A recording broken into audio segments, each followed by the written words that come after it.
Smart planing does not need to be complicated. You only need 5 smart planing per minute to carry yourself through the entire game. The layout takes in 116.25 iron ore per minute and requires 131 megawatts of power in order to produce 5 smart planing per minute. Start with a 17 by 7 platform. In the second row, we are going to add ore smelters starting in the first column.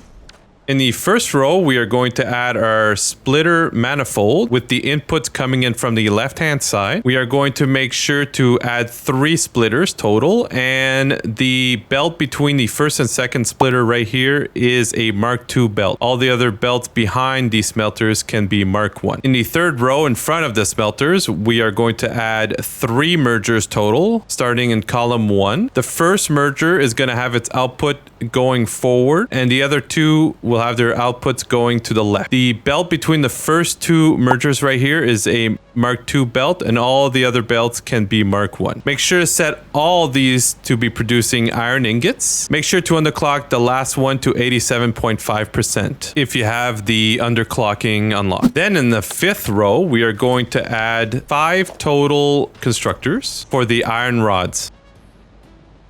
In the 4th row, behind those constructors, we are going to add a splitter behind every single constructor. The first splitter will have its input coming in from the bottom, and you'll want to add a Mark II belt between the merger in the 3rd row and that splitter in the 4th row. Add a Mark II belt between the 1st, 2nd, 3rd, and 4th splitter. The last belt here could be Mark I, and all the other belts behind the constructors can be Mark I. For the outputs, we are going to add 4 total mergers starting in the first column. The merger in this column will have its output going forward, and the other 3 will have outputs going out on the left-hand side. All belts on the output side can be Mark I belts. Set all the constructors to be doing iron rods, and make sure to underclock the last constructor here to 75% in order to just produce 11.25 iron rods per minute. Then next to the iron rod constructors, we are going to add 2 more constructors for the iron plates. We are going to continue the manifold line all the way down to the last one over here, and these can all be Mark I belts after this last iron rod constructor right here. For the outputs, we are going to add a merger in the very last column of the 6th row with its output facing forward. We are going to set both of these constructors to produce iron plates, but the last one here should be underclocked to 50% in order to only produce 10 per minute. In the 8th row, we are going to add a total of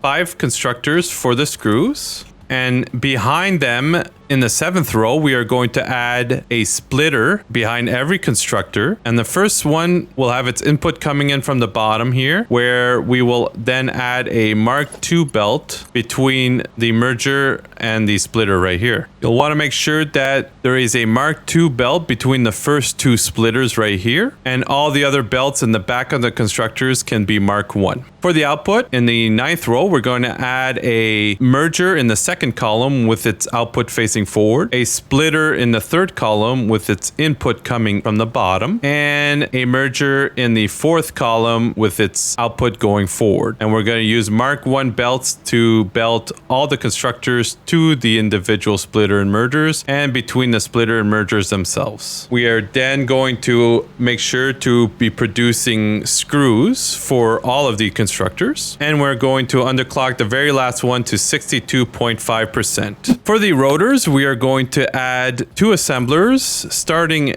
at the beginning of the 11th row. You'll want to make sure that the first assembler's input here is lined up with the merger down here.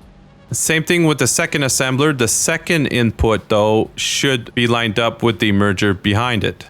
In the 10th row, you'll add a splitter with its input coming in from the bottom. And then you'll want to make sure to add a Mark II belt between the merger and that splitter, and then a Mark I belt from the splitter into the assembler. For the first assembler, we'll just add a Mark II belt going in from the merger straight into the first input of the first assembler. For the other input, we are going to raise the second input up into these splitters that are both having its inputs coming in from the right hand side with a Mark I belt in between. In order to raise them this much, the way I would do it, next to the splitter you put down over here, just add 3 splitters. And before you add the 3rd splitter, you'll want to make sure that it lines up. The input comes in from the right. Then you put down the 3rd splitter and you delete the bottom 2 splitters. And then you'll just go and put in your conveyor lift to snap to the splitter, and then you'll rotate it to go into the assembler. For the outputs, we are just going to add a merger in front of the first assembler with its output facing forward. And then we'll add Mark 1 belts from both assemblers into this merger. Set both of these assemblers to be doing rotors. Underclock the second one to 25% in order to only produce 1 per minute. Now, lining up with the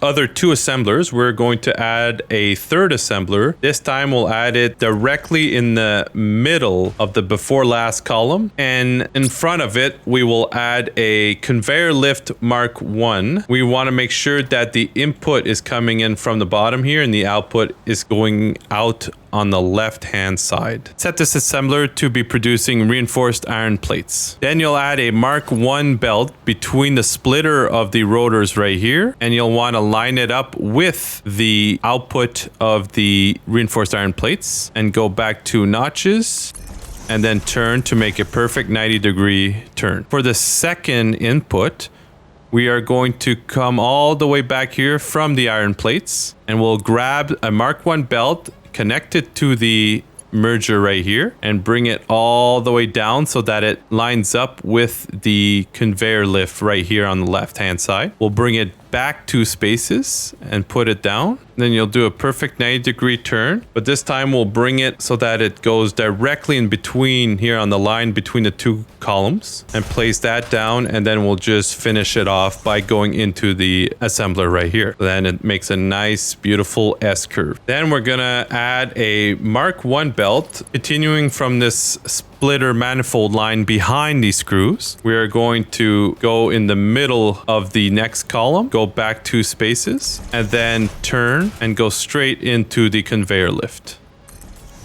And then we're going to add a Mark 1 belt from this conveyor lift to go straight into the top splitter manifold for this assembler.